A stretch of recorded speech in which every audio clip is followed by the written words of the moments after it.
Coming up, Malaysia Tzu Chi volunteers during the morning sutra session held at Hualien's Jing Abode. We see how children have become the victim of Taiwan's unbalanced social structure and resource allocation.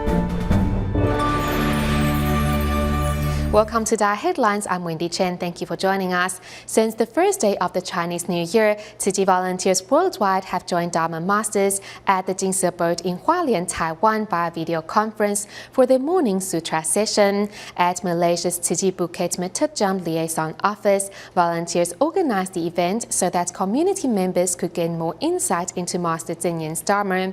Meanwhile, at the Penang Jingsi Hall, around 300 residents, young and old, joined in prayer for a peaceful year ahead. Palms together, chanting to the Buddhist scriptures is 7-year-old Chen Xiangyu. Xiangyu is here at the Jingsi Hall with his mother, chanting to the Sutra of Innumerable Meanings to ring in the new year. I don't usually do morning chant. I sleep very late, so I can't get up early enough for the morning prayers, but I started chanting sutras when I was 4. Not in the habit of practicing morning prayers, Xiang Yu nevertheless tries his best to keep up. He also has a New Year resolution. 你要发愿吗？你要做怎样的菩萨？一个好的菩萨。如何好法？让是功夫理天下事。 Also welcoming in the new year through prayer is Huang Huifang and her family. In the beginning, Huang was worried that her 4-year-old would be restless, but she was proved wrong. I told my daughter she can just follow along with what everyone else is doing. Although she wasn't perfect, at least she didn't cause a commotion.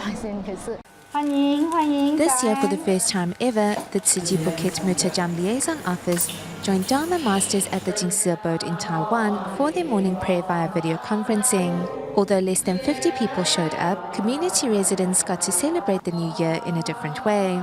This is our first time chanting to the Lotus Sutra through a video conference call. We hope to invite more kind-hearted people to come and listen to the Master's teachings and get to know her better.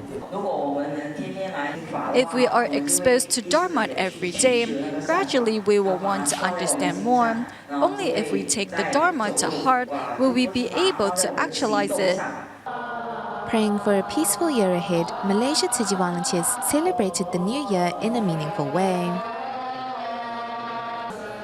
Starting in March of 2013, the Tzu Chi Kuala Lumpur and Selangor chapter began an initiative to listen to Master Zeng Yan's Wisdom at Dawn broadcast each morning. However, in a city where crime can be a problem, Tzu Chi volunteer Wu Zhizhong does his best to ensure the personal safety of participants at the Tzu Chi Sumban Jaya retreat. Free of worries, participants can then focus on getting the most out of the Master's words. Let's take a look.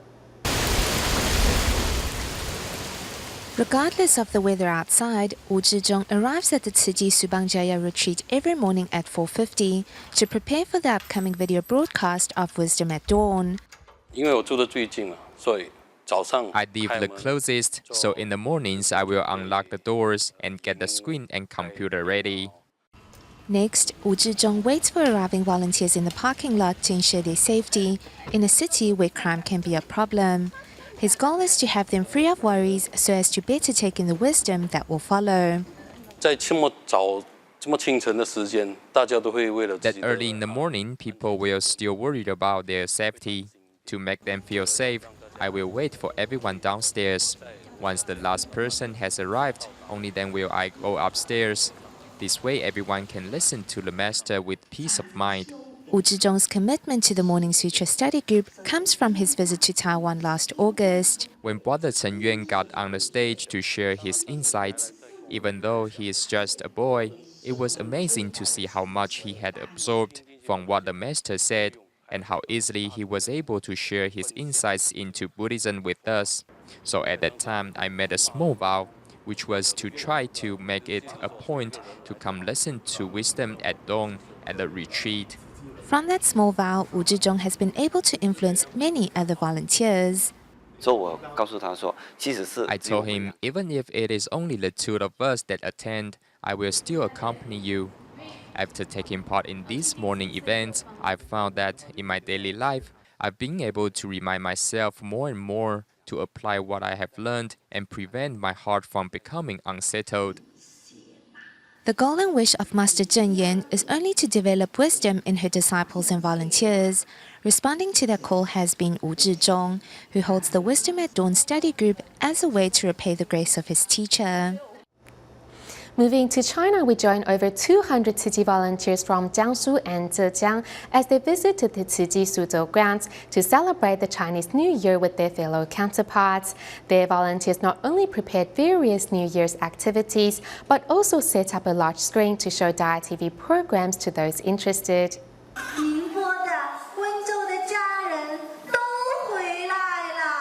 To celebrate the Lunar New Year, more than 200 Tzu Chi volunteers from Jiangsu and Zhejiang have gathered at the Tzu Chi Suzhou grounds.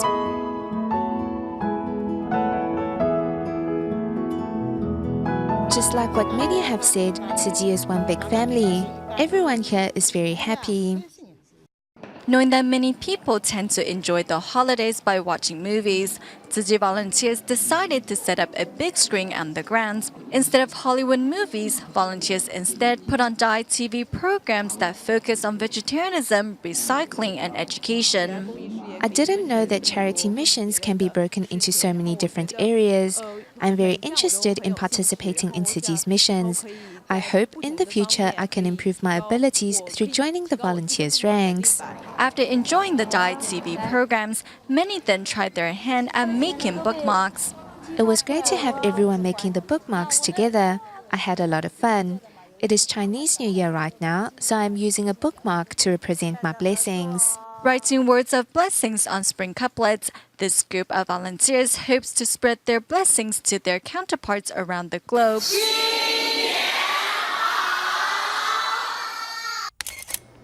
This year's Tzu Chi camp kicked off on February 6 in various locations throughout Taiwan. The seminar held at the Suzhou Hall featured participants from Taiwan's East Coast as well as those living in New Taipei City. Altogether, 174 college and high school students signed up for the 4-day event. Let's take a look. 预备，开始。 Racing against time, camp participants are seeing if they can fold their beds in less than a minute. Being harder than it looks, volunteers explain once again how to fold the beds, and this time their audience is all ears. Next, students learned about the Buddhist etiquette. Among the participants is high school senior Lai Siyu, participating in similar camps since middle school. Lai not only has the movements down, but is already a vegetarian. Going meatless is better for our health. The Master's Dharma allows us to become self-aware and correct ourselves where and when needed. College bound next year, Lai hopes to join the Tzu Chins once there and perhaps give back like the Tzu Chins are doing here today. The Tzu Chins serve as good role models for us and have put together a great curriculum here. In the future, I hope I can be like them and help guide those younger than me. With activities dealing with how they should hold and present themselves, we have hopefully showed them that in life there are many things that they need to pay attention to and study up on. Altogether, close to 200 students are taking advantage of their winter break to recharge and learn the keys to living a life of wisdom and happiness.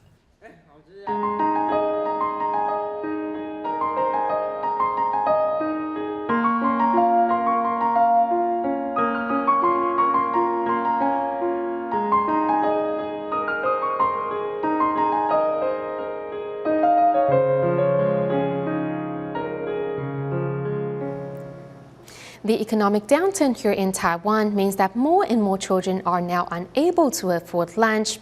According to statistics provided by the Ministry of Education, there are now over 180,000 students who are unable to afford lunch, which is 3 times the number 5 years ago. Taking Wentang Elementary School in Yunlin County as an example, its budget of $22 NT per child per meal is less than half of what students in New Taipei City receive.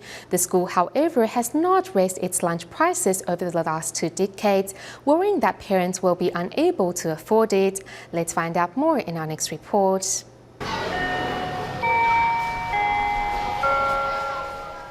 As the bell chimes, students get ready for their lunch.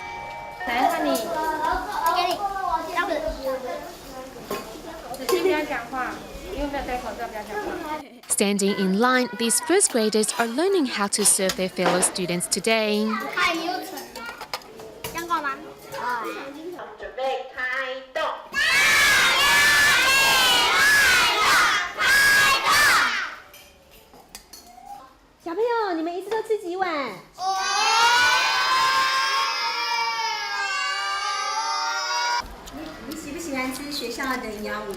I like the lunch provided by the school because it is delicious.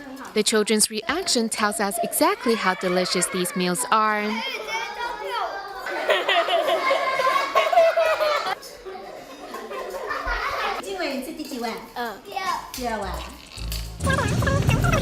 Going back to 8 a.m. in the morning, staff inside the school's kitchen begin their work for the day by rinsing and cutting all vegetables. The 3 dishes and a soup are all made with seasonal and fresh ingredients to ensure a healthy and tasty meal is provided for students.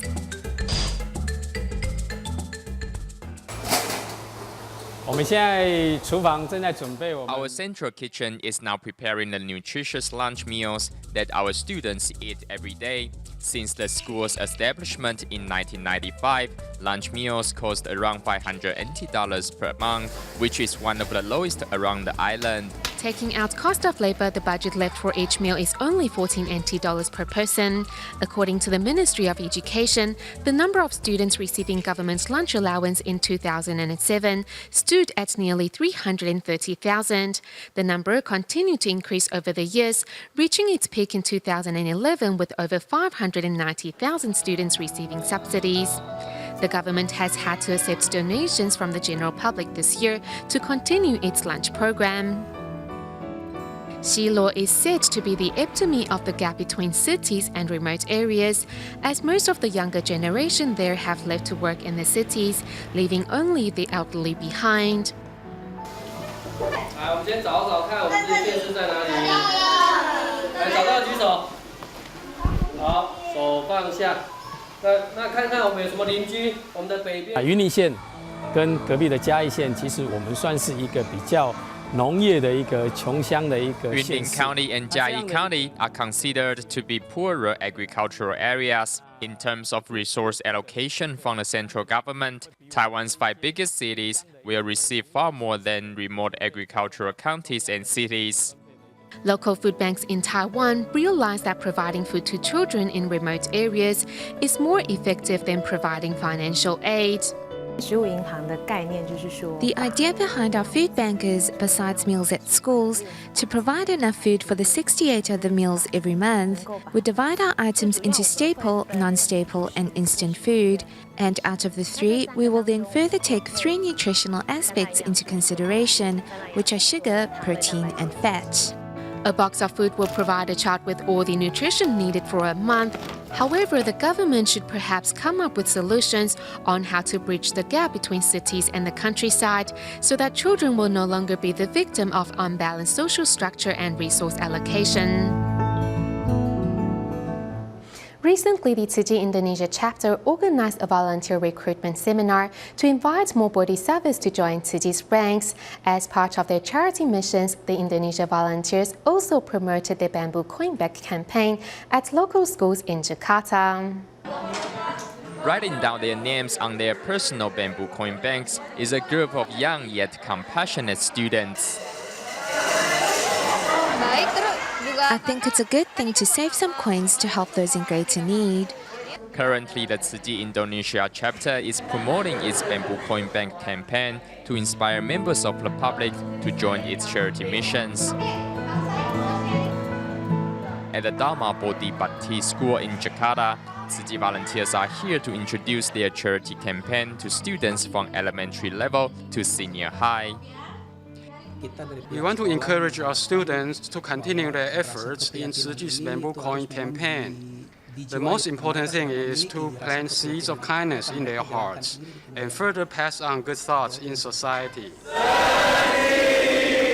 Meanwhile, at the Tzu Chi Indonesia chapter, Tzu Chi volunteers have organized a volunteer recruitment event. The composition of the participants today includes college students, high school students, housewives, and people from all walks of life. We are a Buddhist organization that doesn't differentiate between religion or ethnicity. After understanding Tzu Chi's missions, Sri, a cleaner working at the Tzu Chi hospital, decides to join the volunteers' ranks. I am very happy to become a Tzu Chi member. I already heard about Tzu Chi's charity work a long time ago, so when I started working at the Tzu Chi hospital, I was very happy. After the event concludes, participants gain a better understanding of Tzu Chi and look forward to making further contributions on Tzu Chi's behalf. In Taiwan, to mark the first working day after the Spring Festival, the Tzu Chi Nehu Recycling and Education Center held a blessing ceremony in which senior volunteer Lin Yo-mei arrived to help distribute red envelopes to recycling volunteers, wishing them a year of blessing and wisdom.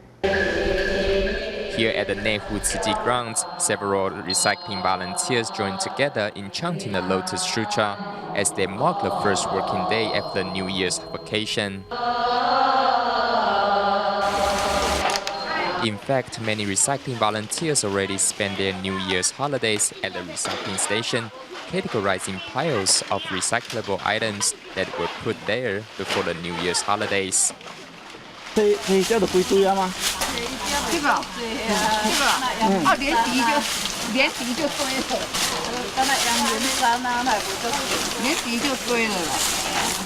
thank the recycling volunteers for their hard work, senior Tzu Chi volunteer Lin Yo-mei gives each of them a red envelope, which wishing them a year full of blessings and wisdom. I am moved by these recycling volunteers who sought these recyclables without expecting anything in return. I don't have time to join them in doing recycling, so I brought them red envelopes as a way to thank them for having me here. During the daytime, senior volunteers categorize recyclables, while at night, young volunteers come to help after work. Everybody joins together in organizing recyclables from some 70 recycling points in Nehu. We all want to start our new year in a meaningful way. Everyone can invite their neighbors to join our recycling campaign. Let's protect our environment. Let's do recycling together. Among the volunteers is Liu Yongxun from Chengdu, China. He said he wants to bring what he has learned here back home. As I look around in the many recycling points, I find that community members are really devoted to recycling. They often bring recyclables to nearby recycling points. That's something we should learn. I want to motivate Chengdu citizens to do recycling after work as well, just like what you do here in Taiwan. Amid the mountains of recyclables, recycling volunteers spend there every day in the most meaningful way. Throughout the Lunar New Year's holidays, Tzu Chi's recycling volunteers have continued to report for duty at recycling points across Taiwan. Among them is Sen Li Mei, who has set up a small recycling point in front of her house, which is behind Taipei's Kunyang MRT station. Upon discovering that her fellow volunteers did not take time off during the Spring Festival, Sen quickly returned to her post to continue safeguarding the planet. This toothbrush was probably only used for a month. Both toothbrush and buckets are recyclable, while the water Shen uses is rainwater. Deeply committed to recycling concepts, Shen has been collecting and cleaning recyclables since the first day of the Lunar New Year. At the Rongwu recycling station in Kaohsiung, none of them take a break. They told me on the first day of the Lunar New Year, at 4 in the morning, there were already volunteers sweeping the grounds. Hearing that, I wanted to get back to my recycling point and start work as soon as possible. Although most people were out enjoying the warm weather during the holidays, Shen was at home recycling. My family knows I am here and that they can always find me here. They know I like to sort recyclables. Over the past 4 years, Shen's continued efforts have won the applause and support of her neighbors. Seeing how hard she works at recycling, I thought that it is something that I should get involved in as well.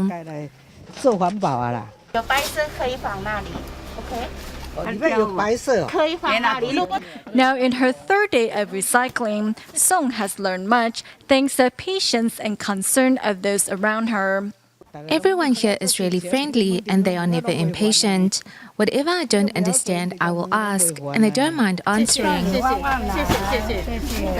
As Taiwanese head back to work, Shen gives her recycling volunteers with a small token of appreciation. Although drawing no salary or year-end bonus, Tzu Chi's recycling volunteers happily continue on for the sake of our planet. Next, we meet another devoted recycling volunteer, 65-year-old Jing in Malaysia's Penang. Following his participation in a Tzu Chi seminar for entrepreneurs several years back, was inspired to introduce recycling into his community, as well as volunteer at his local Tzu Chi Recycling and Education Center. Even after being hospitalized last April, as soon as was better, he was back at work, hoping to spread the message of recycling to more communities in and around Penang. Explaining to students how to best separate their recyclables, a 65-year-old Jing, who has been a recycling volunteer at the Taman Sri Nibong Recycling and Education Center for over a year. Never missing a day, it was only a sudden illness that stopped him from coming.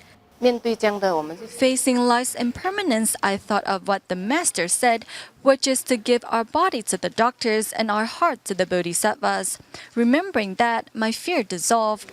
In the hospital, Jing Fang's biggest wish was to be able to return to his beloved recycling center as soon as possible.